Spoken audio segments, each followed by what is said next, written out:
Oi, Edila, como vai?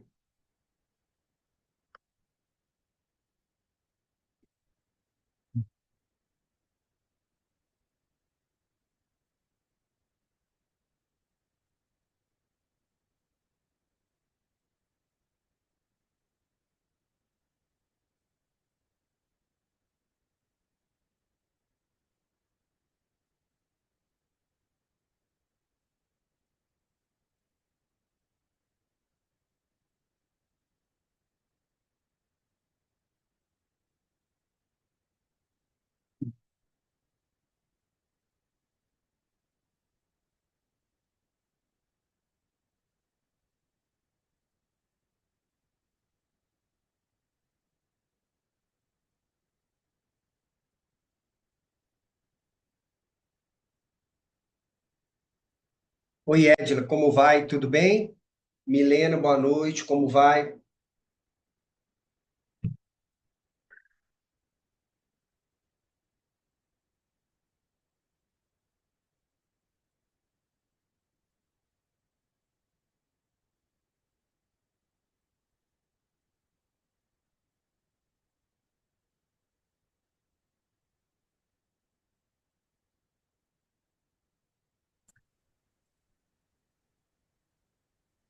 Oi, gente, boa noite. Oi, boa noite, Milena.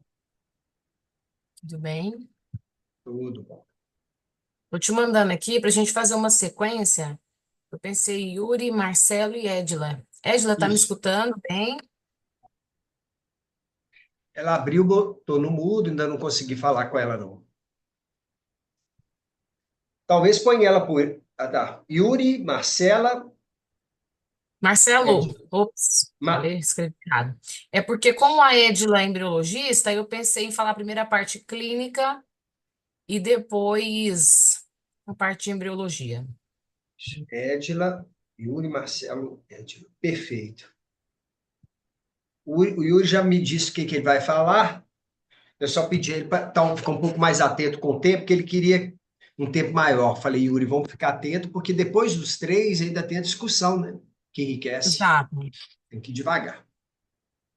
Aí a gente espera, vamos ver, né? Porque foi feriado ontem, vamos ver se o pessoal tá animado. A gente pode esperar uns 5 minutinhos, né, para começar.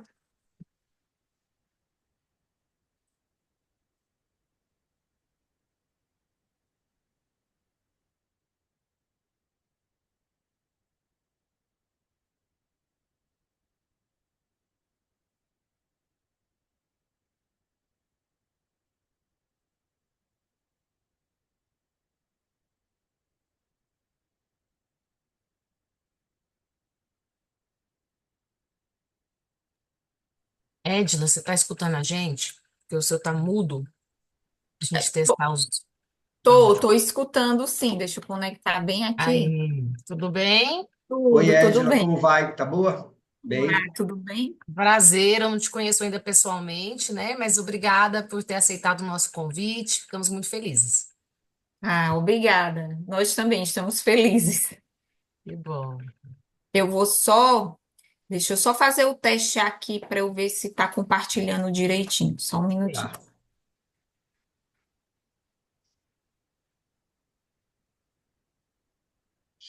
Milena, Milena, numa, Oi.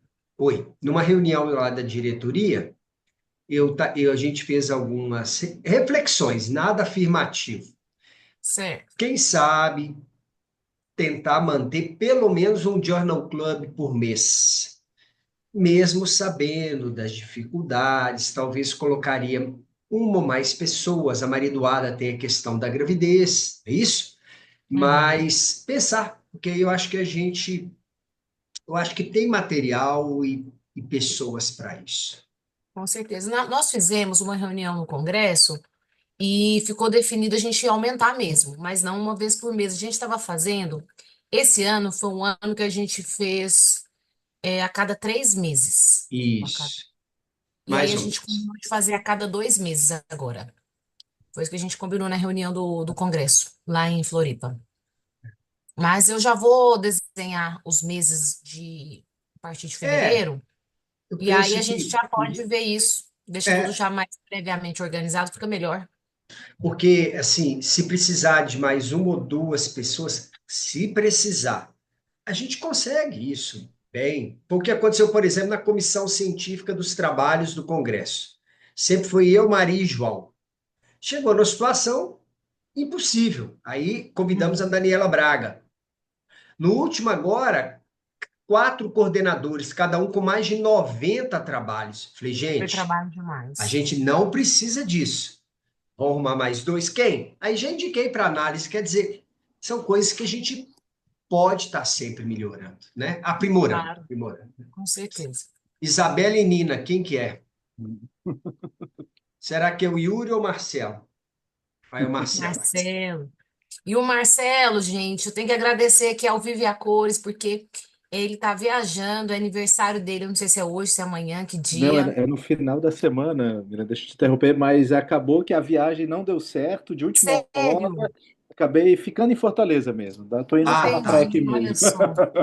Mas, de E o toda forma, eu quero te aniversário? agradecer, viu, a Aniversário disponibilidade. vai ser no final de semana. Aí vou Ótimo, comemorar aqui com as crianças, né? ótimo. Final do ano a gente viaja.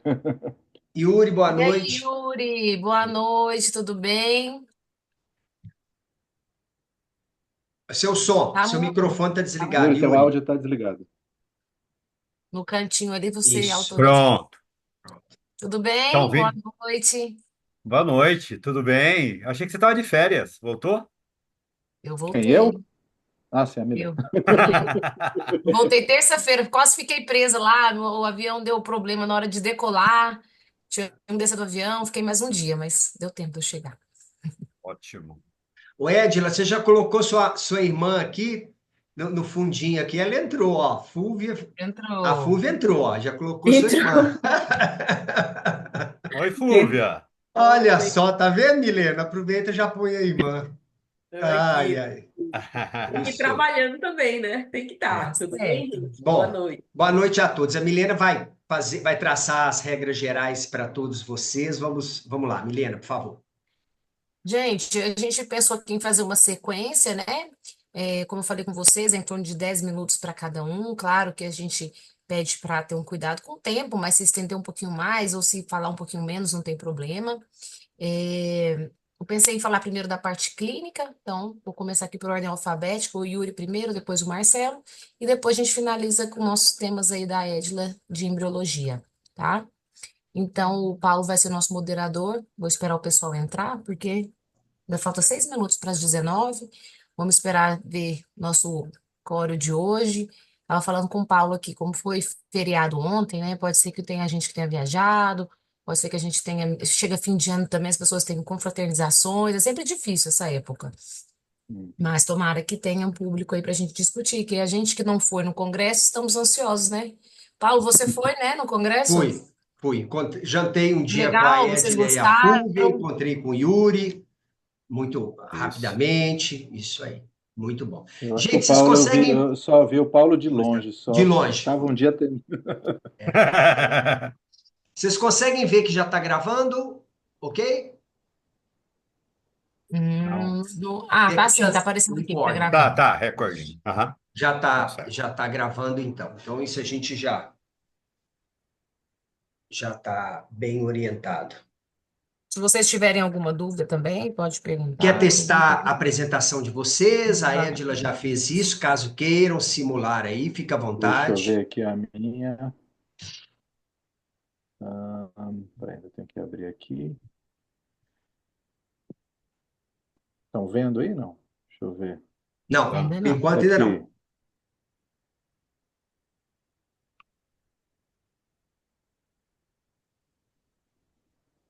Boa, Marcelo. Deu certo agora ou não? Ah, não, a Deu. tela do seu computador, com todos os seus arquivos. E agora? Agora sim. Sim, Mas Aí depois eu. você Você tem que pôr coloca em aí. apresentação. Tá. exato. Pronto. Já está em apresentação aí, né? Beleza. Perfeito, Já. Pronto. Marcelo. Então eu vou sair aqui e vou parar de Obrigado. compartilhar, então. Pronto. Vou tentar eu. Quando você sair.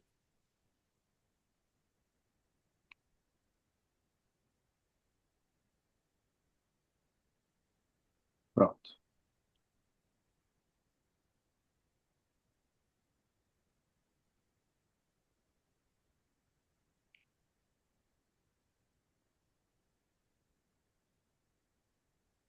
Apareceu a tela toda?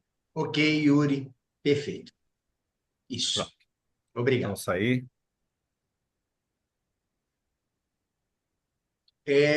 Milena, uma sugestão. Faltam aí 3, 4 minutos. O pessoal já está entrando, viu? A Carininha. É. Boa noite, Adelino. Boa noite, Karina. Boa noite, Oi, Paulina. gente, boa noite. Eu vou ficar um pouquinho aqui de câmera fechada, tá bom? Na escuta de vocês. Tá Obrigada ótimo. aí pela oportunidade, viu? Foi ótimo ter esse momento aí com vocês para saber o que aconteceu por lá. Não deu para a gente ir. Beijo, Yuri. Beijo, gente. Beijo, beijo. Que bom Beijo, que você Karina. Sucesso está aí aí. participando, Karina. Boa noite, Raíssa. Também já entrando aqui. Acho que automaticamente o pessoal já está entrando, Milena. Tá bom. Sim, vamos dar uns minutinhos.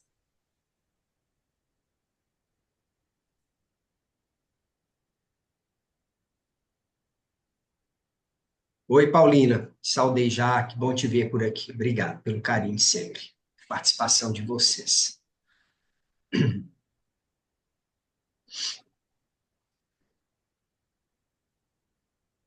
Gente, mas cala.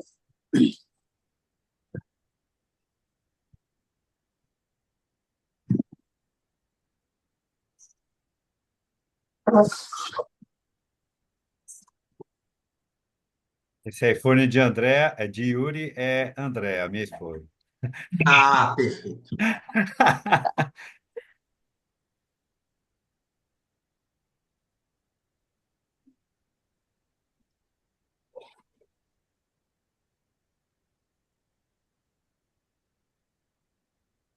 O ano tá acabando, hein, gente?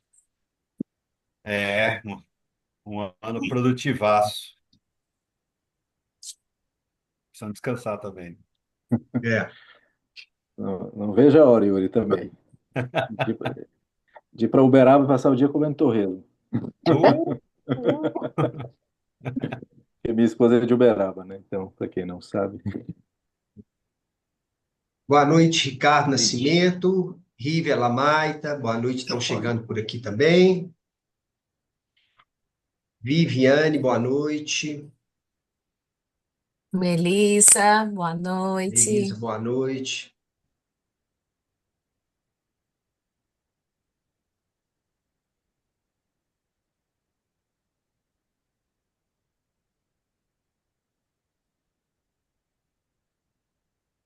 E Tome, boa noite. Vai ter uma aula de highlights do Congresso americano. Assisti, já que eu não fui, né? De grátis.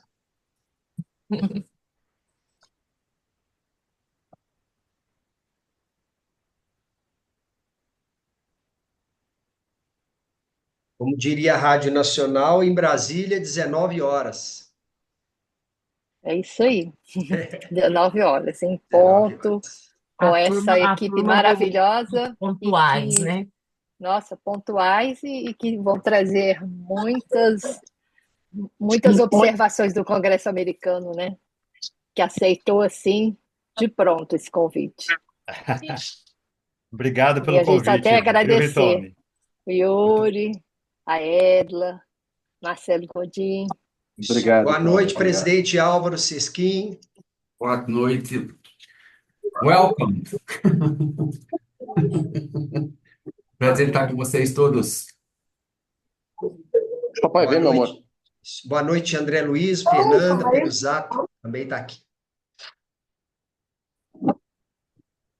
Adriana Santana, boa noite. Eita. Né? Boa noite a todos. Boa noite, André. Noite.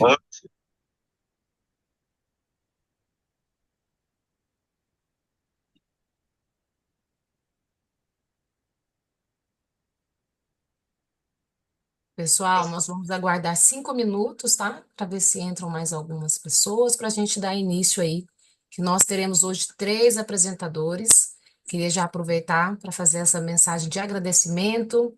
Yuri, Marcelo, Edila, por terem aceitado esse convite, de poder falar um pouquinho do que vocês viram lá no Congresso Americano. Como eu falei antes, estávamos só nós aqui. Para nós que não fomos, né? Ficamos aqui ansiosos para saber um pouquinho se teve muitas novidades, algo de diferente que vocês viram lá e possam passar para nós. Nós temos aí o Dr. Paulo Tyson que vai comandar hoje, moderar todos vocês, e depois nós teremos um tempinho para discutir, trocar experiências entre todos aqui presentes. Bom, então, boa noite a todos vocês que se reúnem nesse momento, o nosso querido Journal Club, o último desse ano de 2024, para falar dos temas mais pujantes do último 80º Congresso da Associação Americana de Medicina Reprodutiva. Para iniciar os nossos trabalhos, eu gostaria de convidar o Dr. Yuri Teres, da Clínica Fertilidade Aracaju, no Sergipe, para suas considerações. Uma boa noite, Dr. Yuri. Boa noite, Paulo. Queria agradecer o convite da Ritome e vou direto ao ponto, porque mais importante é a gente poder discutir aqui. Eu vou fechar aqui meu vídeo e vou compartilhar minha tela. Um instante. Já aparece a tela inteira? Sim. Deixa eu ver só se está passando. Um instantinho.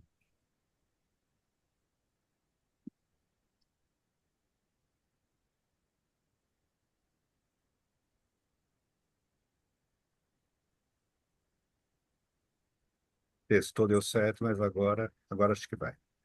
Apresentação. Pronto. Deixa eu só remover aqui. Então, para mim, o grande highlight desse congresso do SRM, tem um mês, né, mais ou menos que aconteceu, foi a aula de um brasileiro, por ter sido aula de um brasileiro, com muito orgulho, uma aula na plenária, que durou 45 minutos, 60 slides, a maioria com trabalhos do próprio Sandro Esteves. E o título da aula era Da dupla hélice ao problema duplo, a fragmentação do DNA espermatozoide revelada. Além de trazer uma robusta revisão sobre o assunto, o Sandro trouxe novidades e ações do ponto de vista prático para a gente botar na clínica. Os objetivos dessa apresentação dele foram entender por que o teste de fragmentação do DNA é importante para a fertilidade humana, avaliar como esse teste desempenha um papel no diagnóstico e tratamento da infertilidade e identificar estratégias práticas para minimizar os impactos adversos da fragmentação do DNA na fertilidade masculina e nos resultados reprodutivos.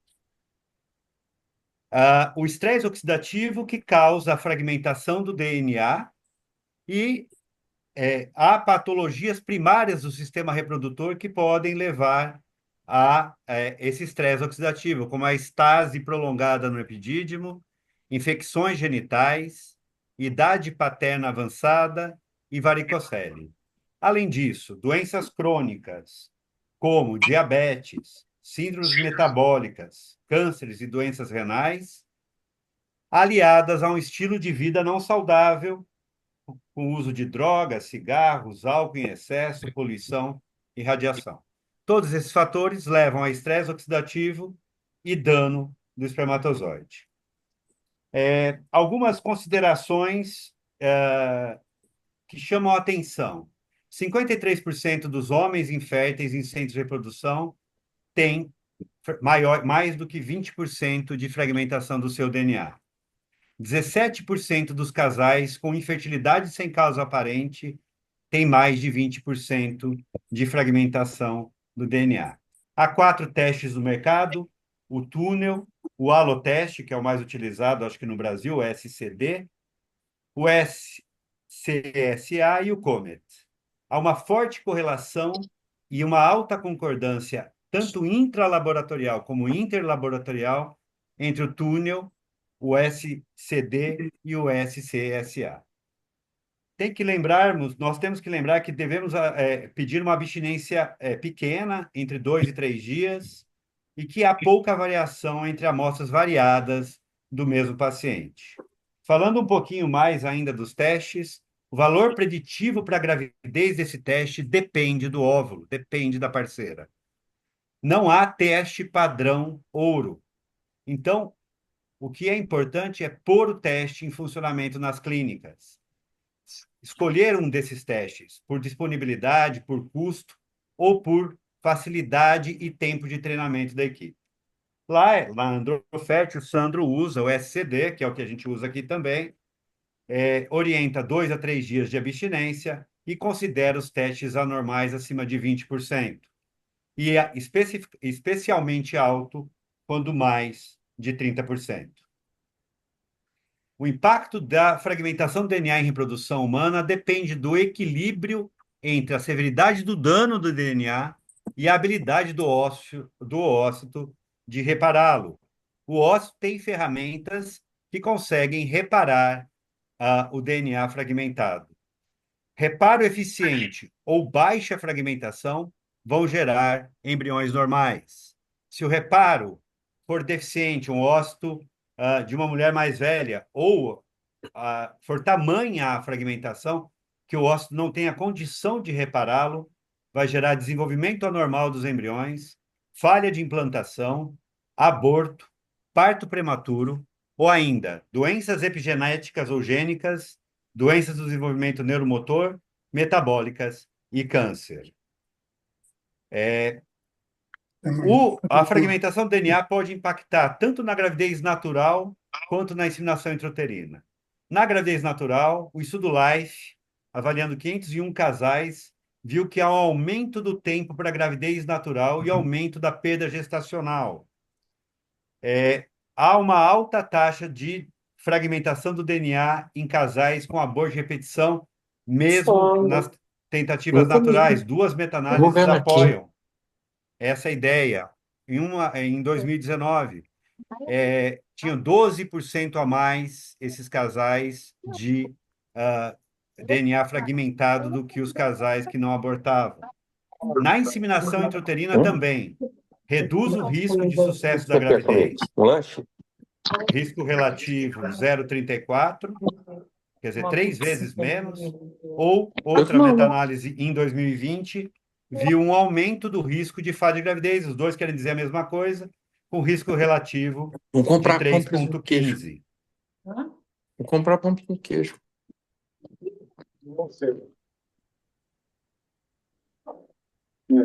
Paulo, você consegue mutar o pessoal aí? Acho que tem uma possibilidade de você mutar todo mundo.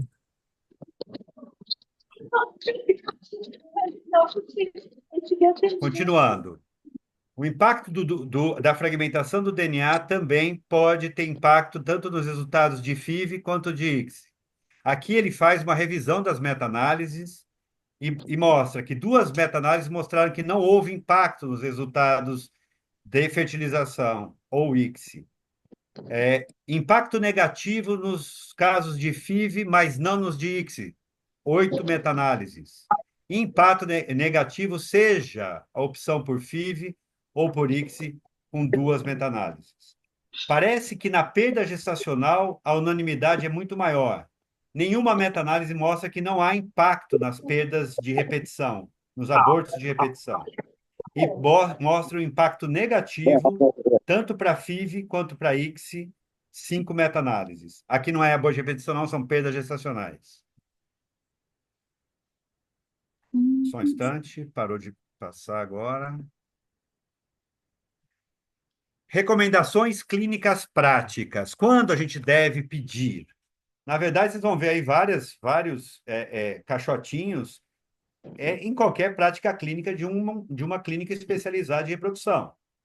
Pacientes que têm varicocele, aumenta a fragmentação, devemos pedir. Pacientes que têm infertilidade sem causa aparente, a gente viu lá anteriormente que 17% desses casais têm maior fragmentação e que isso vai atrapalhar o resultado reprodutivo deles. Pacientes que tiveram aborto de repetição, É imperativo pedir isso, porque as meta-análises já mostram isso, bem estabelecido. Pacientes que a gente está na dúvida se vão para uma inseminação, vão para FIV ou para ICSI, pois teste de fragmentação maior do que 20% impacta no resultado da inseminação, reduzindo em 3 vezes o resultado reprodutivo. Escolher FIV ou ICSI, duas meta-análises mostram que a ICSI é a melhor opção quando muito fragmentado o DNA. Para aconselhamento reprodutivo masculino, é importante a gente saber qual é a qualidade desse sêmen, e só o teste pode dar isso. Se esse paciente vai congelar sêmen para dar a opção no futuro reprodutivo dele, se ele vai conseguir tratar por inseminação, por FIV ou por ICSI. Então, a gente deve fazer uma avaliação masculina aprofundada e tratar os fatores, aqueles fatores que a gente botou ali atrás, varicocele, infecção, e sempre melhorar, dar um aconselhamento de estilo de vida, melhorar o sono, padrão de sono, parar de fumar, parar de usar drogas, se for o caso, parar ou diminuir de maneira drástica o álcool, comer melhor. Se ainda assim a gente tiver um teste de fragmentação do DNA com alta fragmentação, isto é, acima de 20%, considerar a ICSI. E se houver falha de ICSI, considerar espermatozoide testicular, e lá ele não define se extração ou por punção testicular. Quais as recomendações das diversas sociedades quanto à execução ou não do teste de fragmentação? Tanto a Associação Americana de Urologia quanto a SRM recomendam uma recomendação moderada nos abortos de repetição. A Sociedade Europeia de Urologia nos abortos de repetição e nas falhas de FIV ou ICSI, uma recomendação forte. O Eshley, em 2022, uma revisão sobre abortos de repetição, também passou a colocar na rotina a investigação com o teste. E a Australasian, também para abortos de repetição com grau de evidência B. Também uma alta fragmentação de DNA pode levar a mutações de novo e resultados obstétricos e perinatais adversos. Nas mutações de novo, chama a atenção associação com defeito cardíaco, associação com doenças neuropsíquicas, como autismo, esquizofrenia e bipolar, alteração do perfil cardiometabólico e associação com câncer na infância. Quanto aos resultados obstétricos e perinatais, um risco relativo aumentado de parto pré-termo, 1,4, e de pré-eclâmpsia, de 2,2, publicado na Fertility esse ano. Então, o que mais nos interessa, as condutas práticas. O que fazer quando a gente tiver um teste alterado?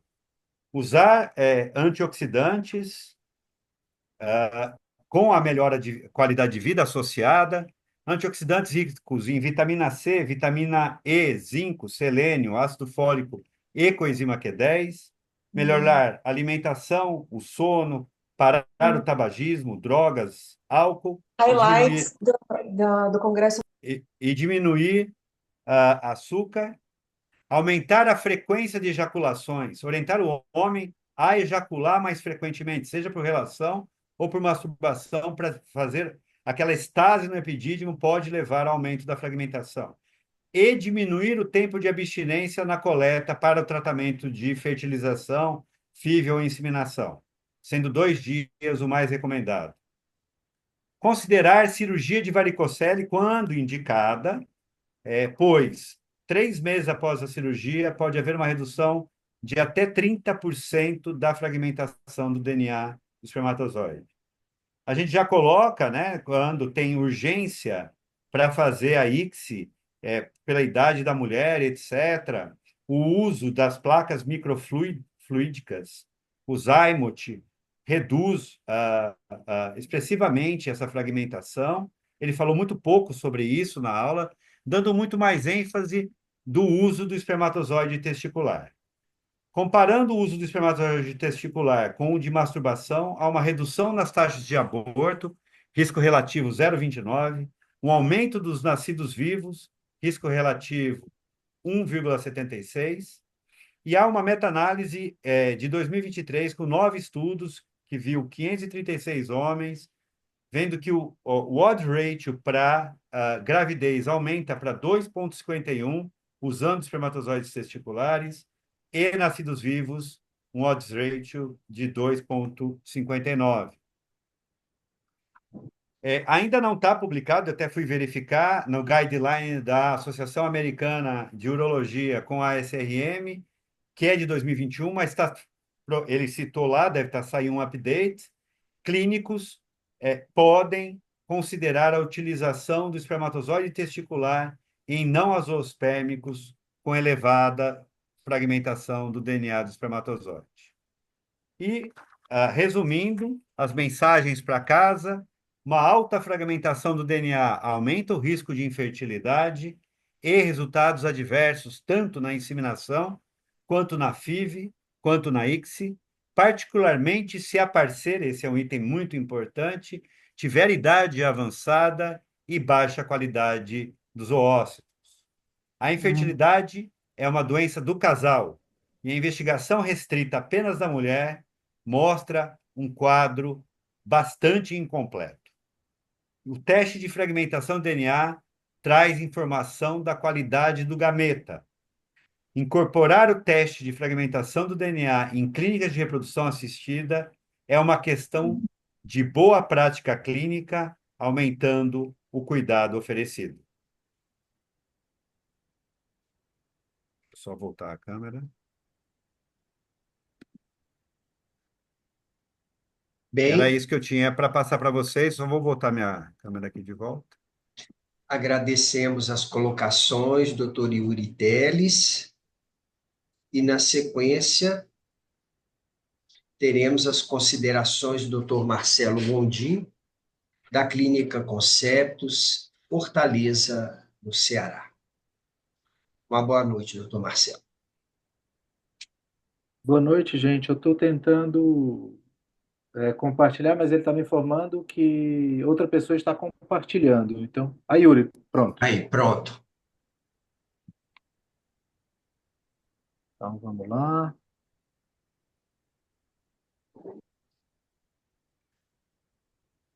Está todo mundo vendo, gente? Ok, perfeito. Ok?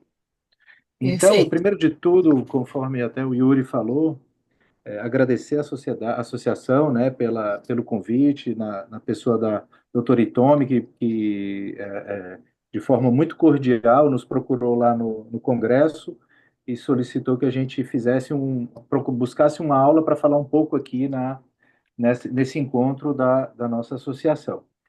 Então, vamos lá, gente. Eu escolhi a aula do plasma rico em plaquetas na disfunção ovariana para melhorar o sucesso da fertilização in vitro. Essa aula foi dada pela professora Ji Young Kim, da Coreia do Sul, da Shai University, da Coreia do Sul. Tá? Isso é um tema que, de fato, para mim, sempre foi motivo de muito interesse e de muito questionamento, né? Então, eu fui com essa aula buscando mais respostas, mas às vezes o que a gente vai trazer aqui é muito mais pergunta do que resposta. Principalmente porque os dados que a gente colocou aqui, que ela colocou na aula e a gente trouxe para cá, eu até trouxe fotos da aula de fato, porque são dados que ela não tinha publicado ainda. Eu até procurei ontem se ela já tinha publicado tais dados, mas ainda não havia nenhuma publicação.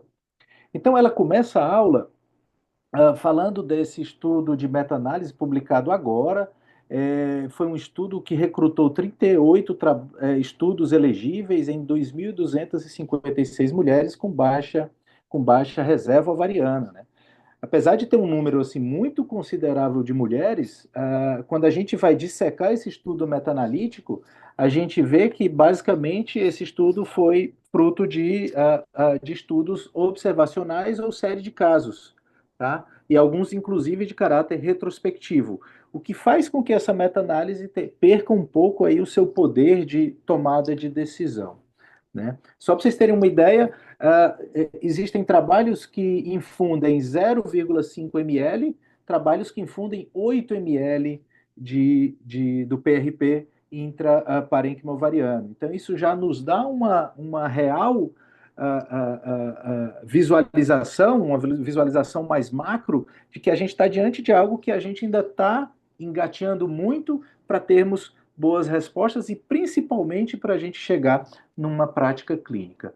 Então, só para mostrar aqui que nesse trabalho que ela citou, ela pega um pouco desses trabalhos que estão nessa meta-análise para fazer o estudo piloto dela, mostrando que parece que essas infusões feitas de forma repetidas parece que teria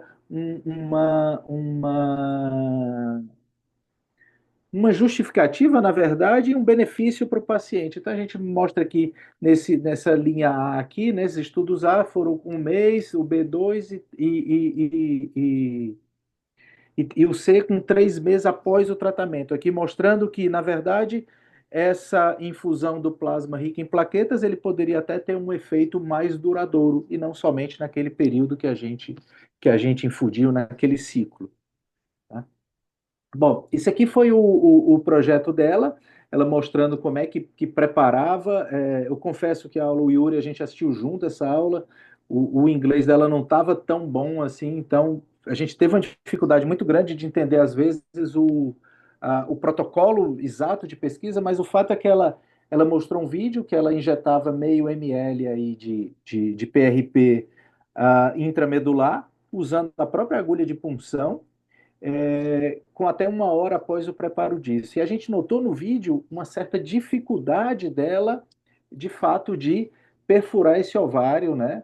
Eu acredito por 2 motivos. Um, porque o ovário não era de nenhuma forma estimulado, e outro, um ovário provavelmente com algum sinal de fibrose, ainda por ser um ovário, às vezes, de mulheres com idade mais avançada. Bom, prosseguindo aqui. Então, esse estudo, ela está fazendo ela colocou esses dados, mostrando um pouco da casuística dela, e ela, durante a aula, ela bota esse projeto piloto, depois ela vai fazer casos separados, mostrando, exemplificando como que foi essa resposta de algumas pacientes. Eu trouxe aqui uma para a gente ver. Então, só mostrando aqui que houve uma taxa de gravidez clínica, utilizando esse protocolo dela, em torno de 14%, e uma taxa de nascido vivo de 8,3%, que nesse grupo de pacientes a gente pode considerar como um dado muito, digamos, promissor, né? Porque muitas vezes a gente se depara, né? Ontem e hoje aqui na clínica,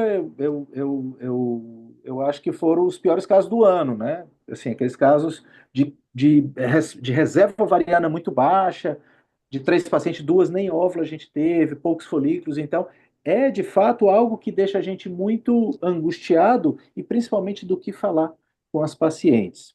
Mas vamos lá.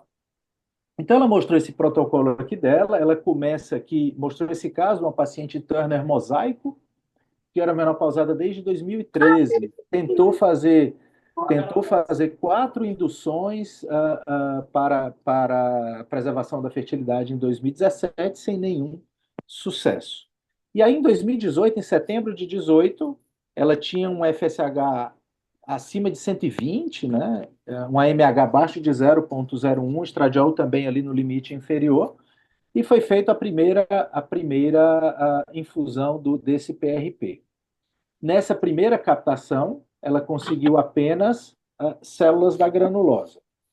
E aí, esperou-se algumas semanas, a gente nota que há uma recuperação, né, há um aumento novamente desse FSH, e isso é algo que me intriga muito. Como que e isso a gente pensa em qualquer substância que seja proposto, seja GH, seja testosterona, seja PRP, como que uma substância consegue tão rapidamente ter um efeito positivo, né? Você sai aqui em 2 semanas de 123 para 45 de FSH. Né? Lógico que a gente pode ter uma flutuação do próprio FSH nessas pacientes com baixa reserva, mas é algo que nos chama muita atenção.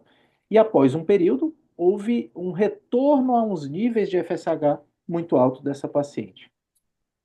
13 semanas após, ou seja, 4 meses após a primeira infusão, é feito aí um FSH cai para 21,99, então a gente nota que há essa flutuação, e uma segunda dose de PRP é feito aí em torno de 17 semanas após a primeira, né? 4 semanas após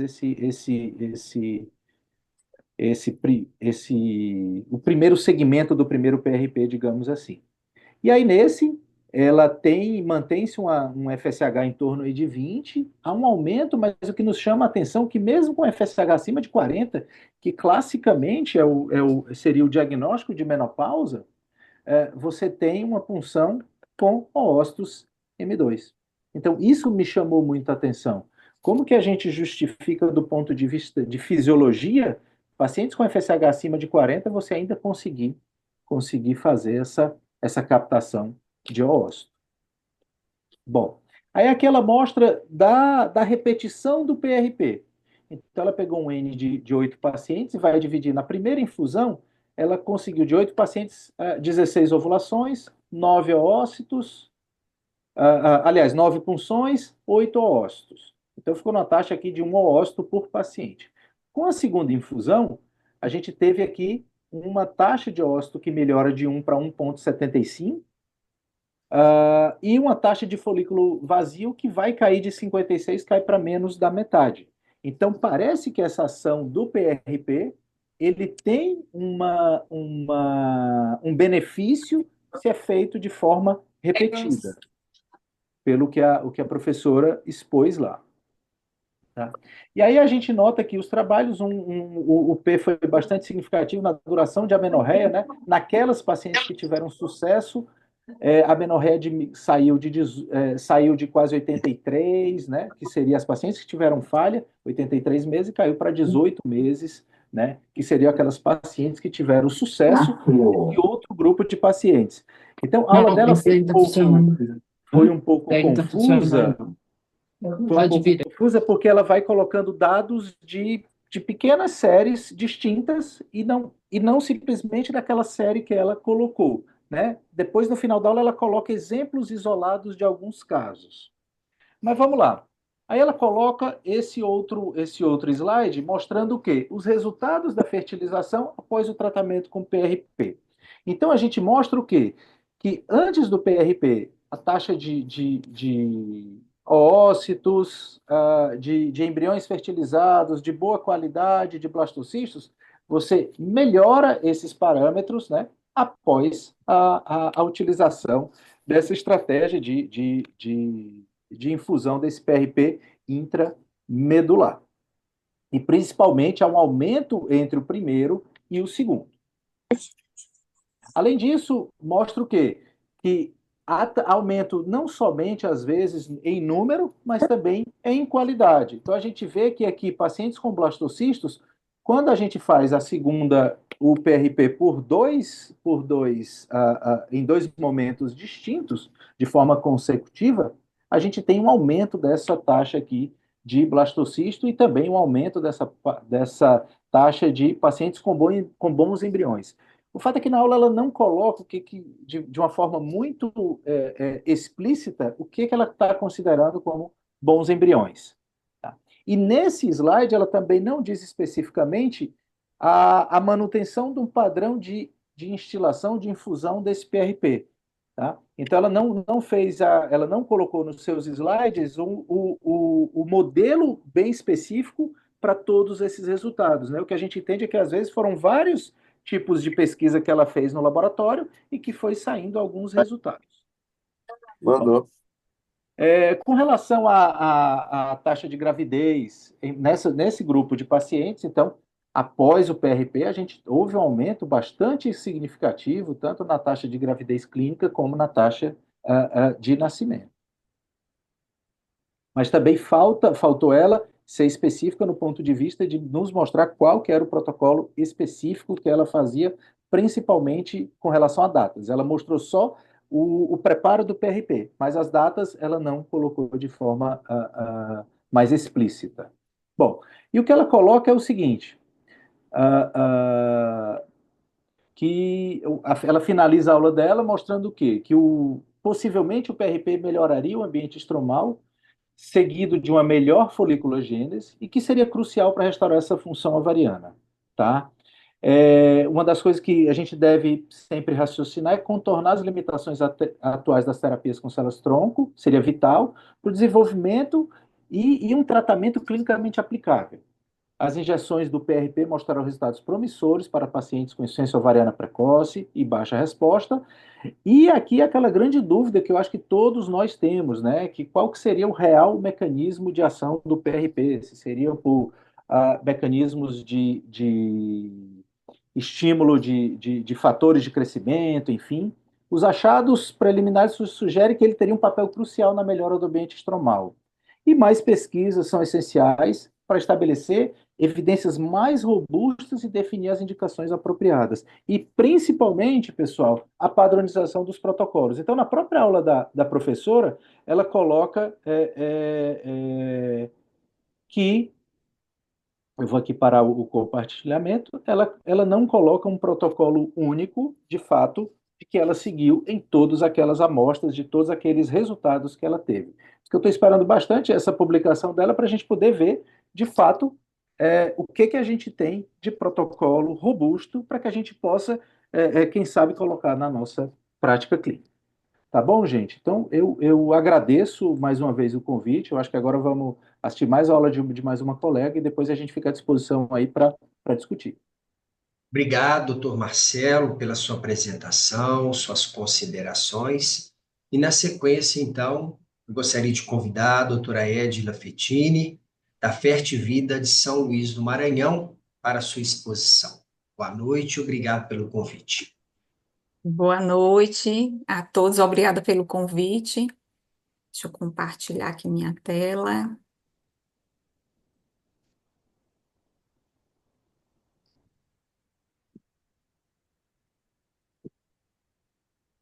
Tá aparecendo? Está, perfeito. Deixa eu colocar aqui a apresentação, não está abrindo.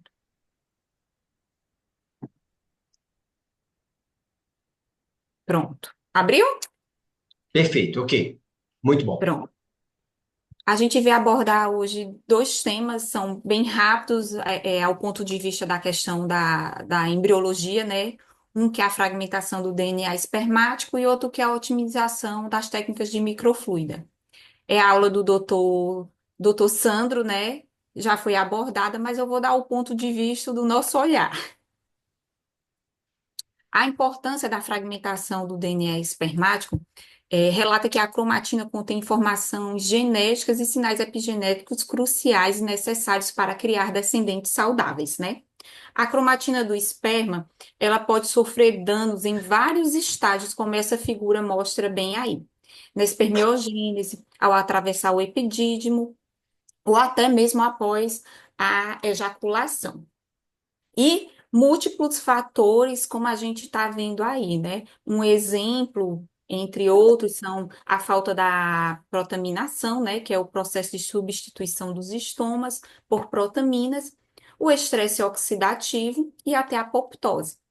Algumas doenças também que contribuem para esse estresse oxidativo é a varicocele, um dos exemplos, infecções genitais, idade paterna avançada, doenças crônicas, no exemplo, diabetes, câncer, doenças renais, entre outros. Nessa figura, ela vem mostrar para a gente, né, a detecção e o diagnóstico da questão do fator do teste, a importância do teste da fragmentação do DNA espermático, né? Que são estratégias clínicas e laboratoriais para os efeitos da fragmentação patológica desse DNA espermático na fertilidade masculina e na reprodução. Uma avaliação masculina bem abrangente de um urologista reprodutivo ou de um andrologista qualificado é crucial para identificar e abordar essas condições associadas à baixa qualidade desse DNA espermático. Várias intervenções, como vocês podem estar vendo aí nessa figura, são exploradas para reduzir essa taxa de fragmentação, né? Incluindo modificações do estilo de vida, como suplementação, modificação do estilo de vida, como redução da obesidade, evitar drogas lícitas e ilícitas, alguns antioxidantes, terapia oral, né, vitamina C, zinco, selênio, coenzima Q10, que está muito em alta, tratamentos como reparo da varicocele, tratamentos de infecções da parte genitália masculina e algumas terapias com FSH exógeno. Algumas estratégias adicionais no contexto da concepção assistida incluem ejaculações frequentes, né, com um tempo de abstinência curta, como já foi dito anteriormente, técnicas avançadas hoje de preparo seminal, que a gente sabe hoje que tem a técnica da microfluida, que é uma tecnologia mais avançada, né? Que seria uma recomendação nesses casos de tratamento para casais, é, seria indicado mais a ICSI do que a FIV, e alguns casos também chegando à punção testicular, que a gente sabe que o espermatozoide da punção testicular, ele tem uma diminuição da fragmentação comparado ao espermatozoide ejaculado. Prevalecem em parceiros masculinos com casais com infertilidade inexplicada, quando essa fragmentação não é detectada antes pelo exame. A gente sabe que aqui a gente tem alguns exames, né? É o exame de túnel, o ensaio da estrutura da cromatina espermática, o aloteste e o cometa, que é a eletroforese. Aqui, na nossa clínica, a gente usa a gente utiliza o aloteste.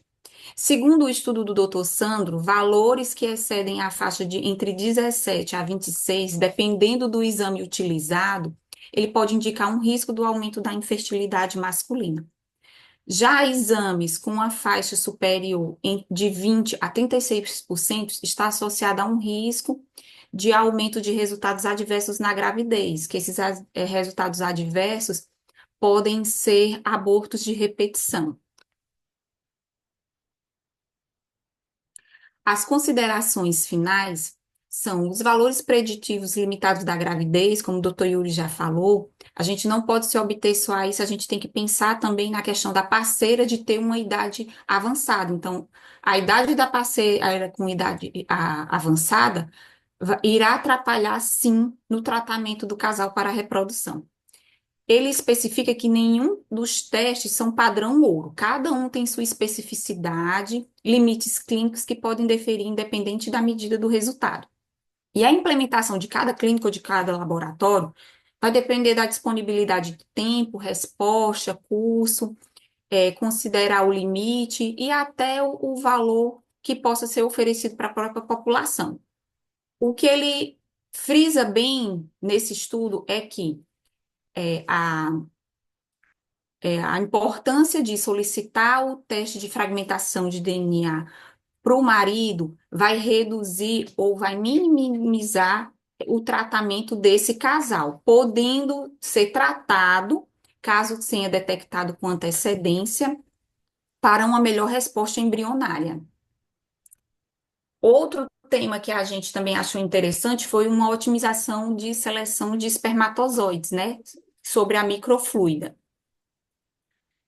Relata as pesquisas que desde dos anos 2000 já estava sendo promovido estudos, pesquisas sobre essa técnica da microfluida, né?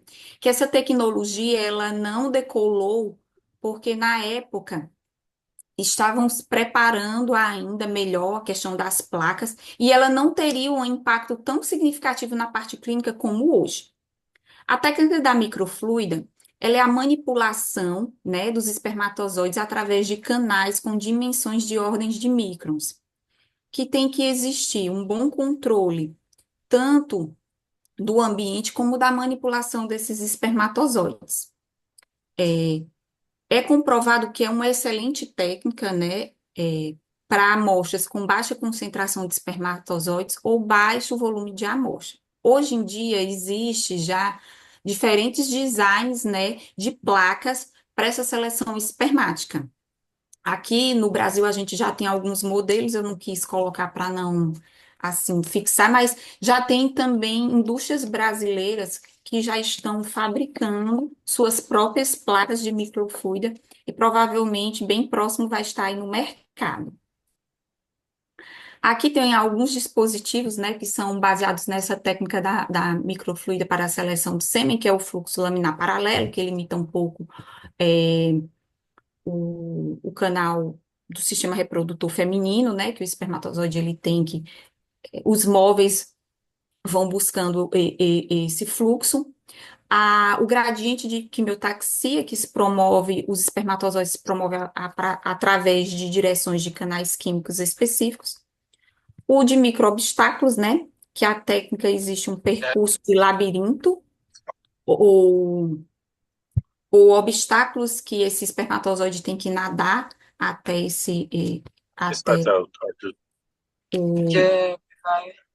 a substância, e os de microdifusor, que eles são selecionados através do tamanho e de carga pelo peso deles. Essa é a nossa equipe, né, da Fertivida. Eu queria agradecer a todos, agradecer a doutora Ritome, à sociedade pelo convite, né? E só deixando um ponto que a microfluida, ela é uma pesquisa, ela é uma implementação nova hoje para a questão da seleção espermática, que eles estão cada vez mais intensificando as pesquisas para esse dispositivo virar no futuro um preparo seminal para ICSI ou para FIV. Obrigada. Obrigado, doutora Edila, pelas suas colocações, sua apresentação frente aos estudos apresentados. Eu acho que nós podemos abrir para as perguntas dos colegas, acho que basicamente levantando a mão aí, e aí peço aos demais que nos auxiliem e a gente consegue. Edila, você consegue tirar a sua apresentação?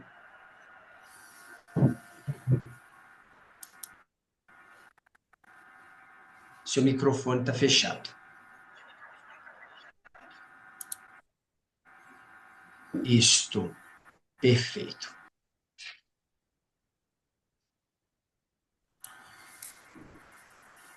Thaís, posso fazer uma pergunta aí para Micaine? André. Perfeitamente, fica à vontade. Oi, Micaine, parabéns aí pela apresentação. A respeito do Zymet ou dessas placas, é necessário ter uma motilidade mínima desses espermatozoides, né? Qual é essa motilidade? Porque necessita da motilidade para fazer o exame, né? Qual é essa motilidade?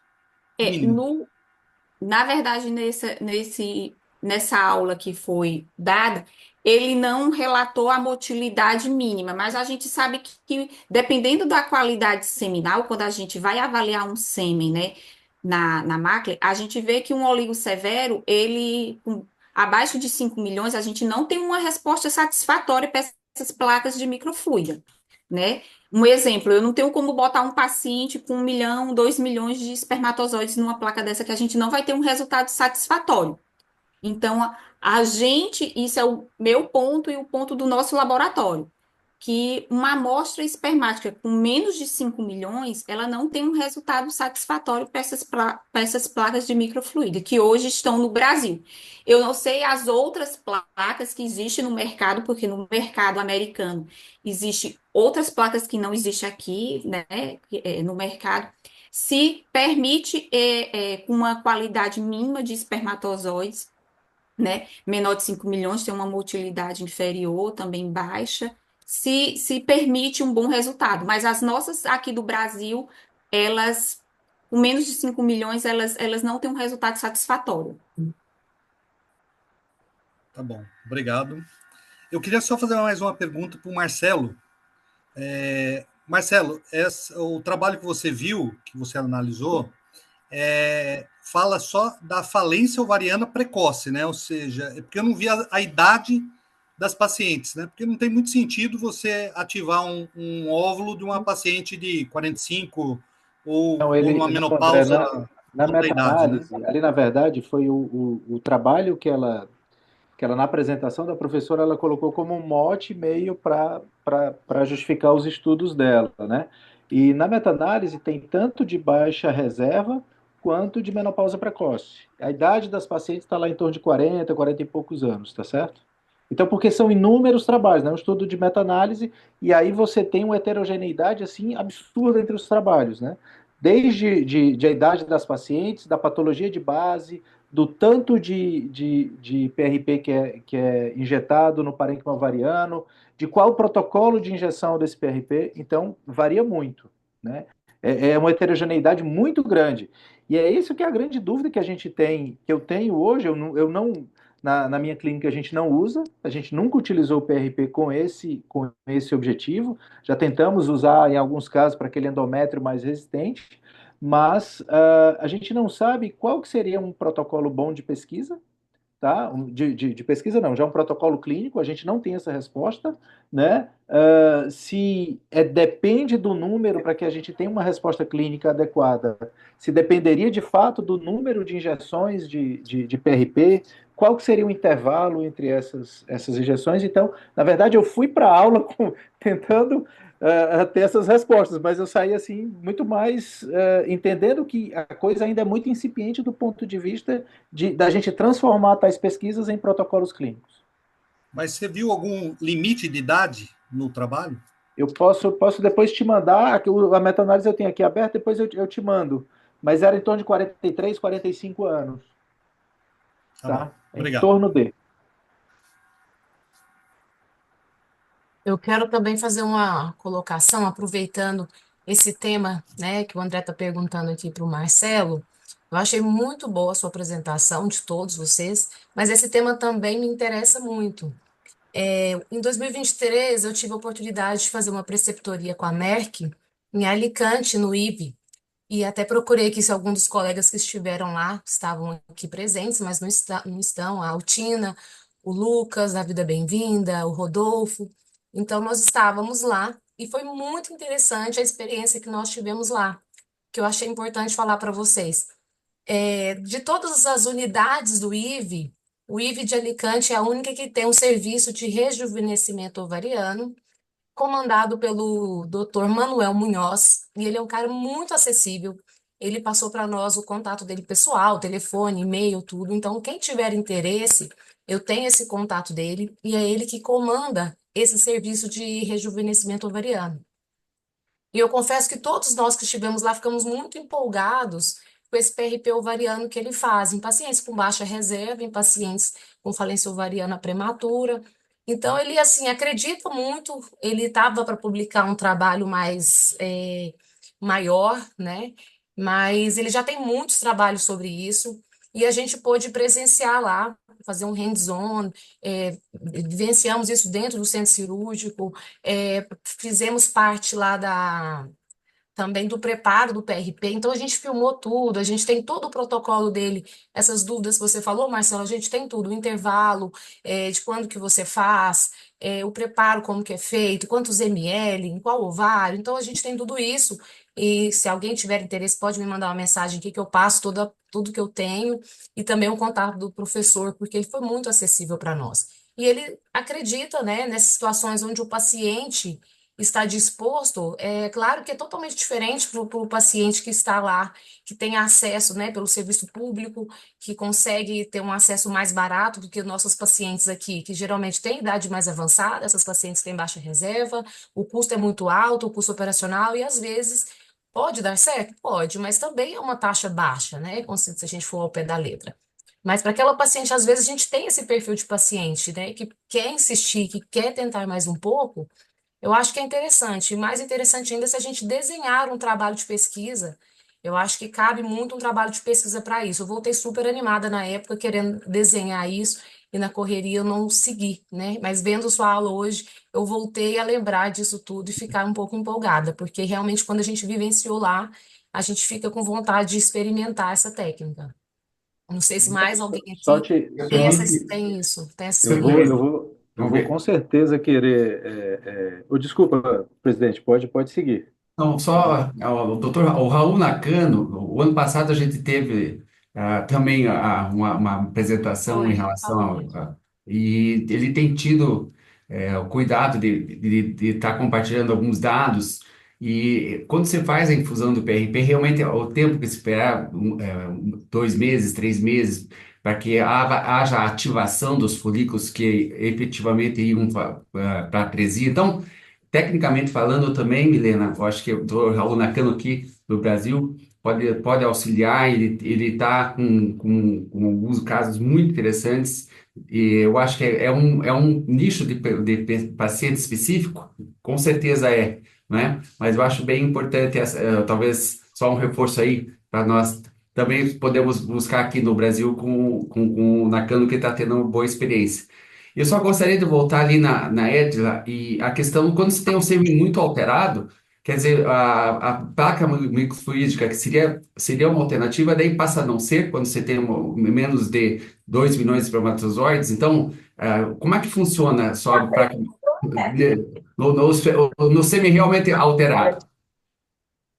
Quando a gente presencia, né, um sêmen menor de 2 milhões, menor do que 5 milhões, a técnica não é que ela não possa ser feita, ela pode ser feita, sendo que a resposta que a gente tem, ela não é satisfatória com um sêmen de concentração normal, né? Acima de 15 milhões. Acaba que, como os espermatozoides, eles passam por essa barreira, então, os que são móveis já têm uma quantidade pequena, 2 milhões, então, assim, a dificuldade deles de atravessar a barreira com a quantidade de líquido de meio que fica, quando a gente coloca ele na gota para injetar, é como se ele nadasse em outro plano.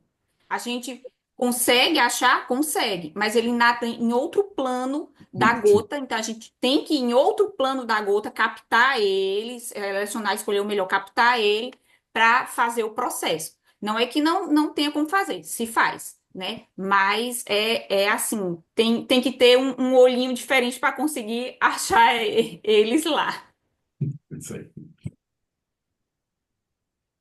Só uma consideração ainda do PRP, eu sou realmente um entusiasta de novas tecnologias, o PRP é experimental, a gente sabe disso. Eventualmente, a gente faz aqui para endométrio, a gente não fez ainda para ovário, mas se falou em muitas mesas de PRP e de stem cells para endométrio, para ovário. Teve um pré-congresso que foi só de PRP ovariano, mostrando também que a gente pode utilizar quando vai fazer a punção daquele único ócito. Então, você não estaria submetendo essa paciente a um procedimento extra, você vai puncionar o ósseo que ela respondeu e você injeta ali no sítio, é muito mais fácil. Mas eu vim empolgado, fui ver várias técnicas, mas acabei vendo aí recentemente na Human Reproduction, agora de 2024, um trial que não chegou a nenhuma conclusão de benefício para os pacientes. Enfim, não tira o mérito da gente continuar empolgado e fazer estudos, como a Milena disse, acho que é por aí, para também tentar tirar, se tiver resultados, do experimental no Brasil, né? Experimental, a gente vê muito mundo asiático utilizando isso, a gente tem que tentar oferecer alguma coisa a esses pacientes. Concordo contigo, Yuri. Até vou pedir para a Milena que ela me passe esse protocolo que ela vivenciou lá em Alicante, porque de fato a gente fica de mãos atadas, angustiado com as pacientes, né? O que eu estava dizendo, esses 2 dias lá na clínica foi aqueles 2 dias que você fica repensando, gente, tá vendo só caso ruim, né? Aqueles AMHs assim, 0,0 alguma coisa ou 0,1 alguma coisa, então. E a gente fica nessa. Hoje mesmo eu conversei com um casal e aí já mudamos tudo que foi protocolo. Agora vamos para as outras alternativas, né? E a gente e de fato falta muito, né, Yuri, o que você falou, esse da Human até vi também. O fato é que E talvez a gente ainda não acertou qual o melhor protocolo, talvez a gente não acertou ainda qual o melhor momento, e talvez o momento de espera, né? Porque não sei se você lembra, Yuri, a gente até questionou isso. Tinha caso que ela demonstrou na aula dela que fazia o PRP, já começava a indução, eu disse, mas gente, mas o negócio é milagroso assim mesmo, né? Que muito rapidamente já vai ter um efeito, né? Eu acho que faz muito mais sentido, como o professor Álvaro falou, né, do professor Raul Nakano, de esperar pelo menos uns 3 ciclos para a gente ver como é que esse ovário vai se comportar, dosando aí a parte hormonal, para ter uma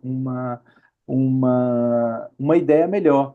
E aí, aproveitando o gancho, Yuri, e para os demais colegas com relação à fragmentação do DNA espermático, quando vocês instituem tratamento, ou seja, excluiu tudo, obesidade, doenças, pererê, parará, então vamos entrar aqui com os polivitamínicos, antioxidantes. Vocês, via de regra, vocês em 3 meses, vocês repetem a fragmentação ou já partem para o tratamento de cara? Isso é uma dúvida que eu sempre tive e eu vejo que alguns colegas fazem uma coisa ou outra. Qual a experiência de vocês? Se vocês têm feito de novo essa avaliação do DNA? A minha conduta aqui é baseada no tempo que eu tenho com a mulher, né? Quem vai definir é a esposa. Então, nos casos em que tem uma alta fragmentação, a gente já orientou, já na consulta, antes de decidir pelo tratamento, já orientou tudo que você disse aí, aumento das ejaculações. Eu sempre programo no dia, tanto para os casos ruins, oligospermicos severos e altamente fragmentados, 2 coletas de sêmen. A segunda coleta, em geral, é muito melhor que a primeira. Isso a gente faz de rotina na clínica já tem um tempo. Mas se a mulher não tem como permitir essa espera, eu vou direto. A gente indica as placas, microfluidics, a gente usa o Zymote aqui. E a gente tem tido notado resultados melhores. Mas, em alguns casos, já indicamos também, nas falhas de ICSI, a punção testicular. Então, eu acho que aqui, pelo menos do ponto de vista prático, o que vai determinar é a pressa que essa paciente tem. Às vezes, o antibilirano muito baixo e a idade muito avançada, a gente não tem tempo para ficar. Melhorou lá o antioxidante, estilo de vida, o que pode ser feito, e indica a placa. Se falhar, indica sêmen testicular. Marcelo, só lembrando que o maior especialista nessa área de DNA fragmentado, o Sandro Esteves, ele é grande defensor da cirurgia da biópsia microscópica. Para esses casos de fragmentação, ele defende isso, que a única coisa que vai resolver realmente é a biópsia e buscar esses espermatozoides lá na fonte. Na aula, ele não especifica se é biópsia, microtese, tese ou tesa. Ele deixa aberto. E os artigos dizem que os resultados são bons de qualquer forma de extração, né? Seja por biópsia ou por aspiração ou até por microtese. Oi, Yuri, eu queria só aproveitar aí a deixa e já continuar para pedir tua opinião médica, né? Que do laboratório fazendo história, dos Fechini não, da embriologista não, tua como médico. Qual seria a tua opinião baseada lá no trabalho do Sandro, né, e na desenvoltura que a gente tem hoje clínica, com relação a um mau resultado de sêmen, a gente optar pela plaquinha de Zymote ou pelo pesa-tesa, nesses sêmens com oligoasteno severo? Você vê, ou o trabalho mostrou que a gente tem um melhor resultado com o pesa-tesa, seria uma opção viável nesses casos? Pesa não. Epidídimo, Sim. não. Teria que ser realmente ou a punção testicular, ou a tese, a biópsia testicular, ou a microtese. Ele é muito enfático, ele não deu valor na aula para as placas, né? As placas ficaram em segundo plano, só teve um slide, né? Ele dá muito mais valor, como o André disse, ao espermatozoide testicular. A gente aqui na prática clínica, se o caso evoluir mal, a gente já coloca como alternativa realmente a extração testicular, te faz microtese aqui na clínica, mas às vezes o próprio urologista, há um ano para cá, a gente está com um especializado em reprodução, teve um ganho enorme para o serviço, isso faz toda a diferença. Ele, pelos artigos que ele mostrou, também não faria diferença entre você aspirar o testículo ou fazer tese ou microtese. A vantagem da microtese ou da aspiração é que danifica menos o tecido testicular, né? Isso, que a gente viu aqui também com casos muito graves. A gente tem dois andrologistas também, especialistas, né? E a gente está tendo um diferencial mesmo nesses resultados desses casos de oligastênio severo, né? E ASO não tem o que discutir, mas de oligastênio severo. A gente viu vantagem mesmo em punção de testículo, né? E até na microtese mesmo, quando é necessário. Era isso. Obrigada. Ok, mais alguma outra questão?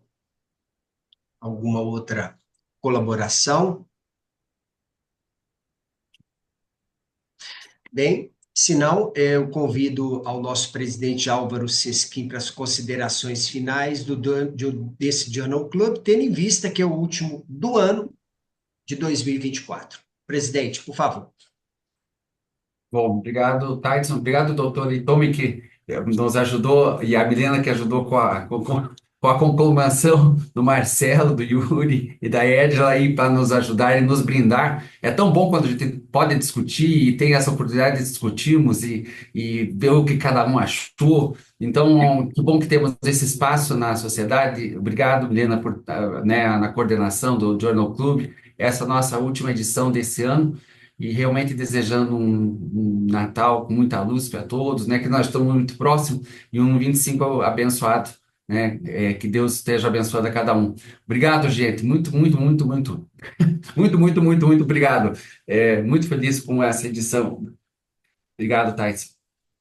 Um grande abraço a todos. Então, encerramos mais um Journal Club, o último de 2024, pela Sociedade Brasileira de Reprodução Assistida.